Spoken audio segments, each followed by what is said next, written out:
कृष्णाय वासुदेवाय हरे परमात्मने प्रणतः कलेश नाशाय गोविंदाय नमो नमः। स्वागत है आप सभी का मेरे सत्य सनातन धर्म यूट्यूब चैनल पर। पापान कोसा एकादशी की व्रत कथा। धर्मराज युधिष्ठिर ने कहा, हे यदुनाथ, आपने बहुत सारी एकादशियों का वर्णन किया। अब आप आश्विन माह के शुक्ल पक्ष की एकादशी का नाम, उसका महत्व और विधि भी बताइए। इस एकादशी उपवास को करने से कौन कौन से फल मिलते हैं, यह सब कृपा पूर्वक कहिए। देवकी नंदन बोले, हे राजन, इस आश्विनी माह के शुक्ल पक्ष की एकादशी को पापान कोसा एकादशी कहते हैं। इसके उपवास से समस्त पाप जलकर राख हो जाते हैं और अनंत पुण्य फल की प्राप्ति होती है। इस एकादशी उपवास का मनवांछित फल प्राप्त करने के लिए श्री विष्णु भगवान की पूजा करनी चाहिए।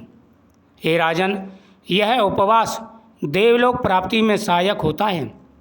जो फल एकादशी के कठिन उपवास से प्राप्त होता है वह केवल क्षीर सागर में शेषनाग सैया पर विश्राम करते हुए विष्णु भगवान को मात्र नमन करने से ही मिल जाता है। इससे प्राणी को यम दुख नहीं देते। जो शिव भक्त विष्णु भगवान की अथवा विष्णु भक्त शिव जी की बुराई करते हैं वे नरकगामी होते हैं। 1000 अश्वमेध यज्ञ और 100 राजसू यज्ञ दोनों का पुण्य फल इस एकादशी के केवल 16वें भाग के बराबर होता है। अर्थात समस्त विश्व में इस एकादशी उपवास के समान अन्य कोई और तप या उपवास नहीं है तथा यह एक सर्वोत्तम पवित्र तिथि भी है।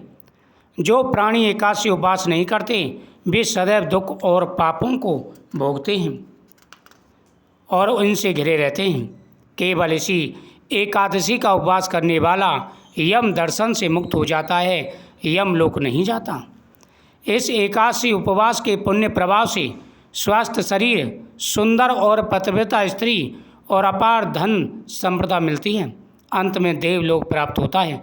इस एकादशी उपवास के साथ रात्रि जागरण करने वाले को देवलोक प्राप्ति में किसी भी प्रकार की बाधा नहीं आती।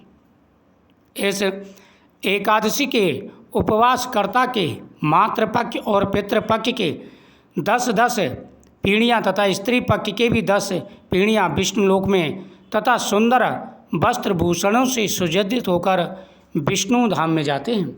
इस दिन सुबह जल्दी स्नान करने के बाद में भगवान विष्णु का पूजन करें। ओम नमो भगवते वासुदेवाय नमः मंत्र का जाप करते हुए भगवान की पूजा करें। भगवान प्रसन्न होकर के मन वांछित फल प्रदान करते हैं। जो भी जीवन में परेशानी या किसी भी प्रकार की दुख होते हैं वो सारे कष्ट दूर हो जाते हैं। यमदेव उनको आशीर्वाद देते हैं और यम लोक लेकर के नहीं जाते, उन पर भगवान विष्णु की कृपा बनी रहती है।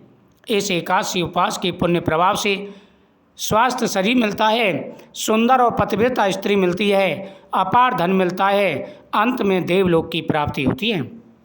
एकादशी को जो मनुष्य ब्राह्मण को जो पृथ्वी का दान करते हैं, अन्न दान करते हैं, जल दान करते हैं, गोदान, उपनाह वस्त्र अथवा छत्र दान में देते हैं, वे भी यमराज के दर्शन से मुक्त हो जाते हैं।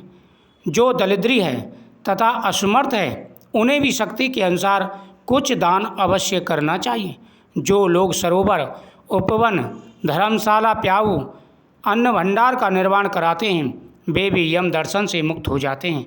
ऐसे मनुष्य इस लोक में अनेक सुखों का उपयोग कर मरने के बाद देवलोक को जाते हैं।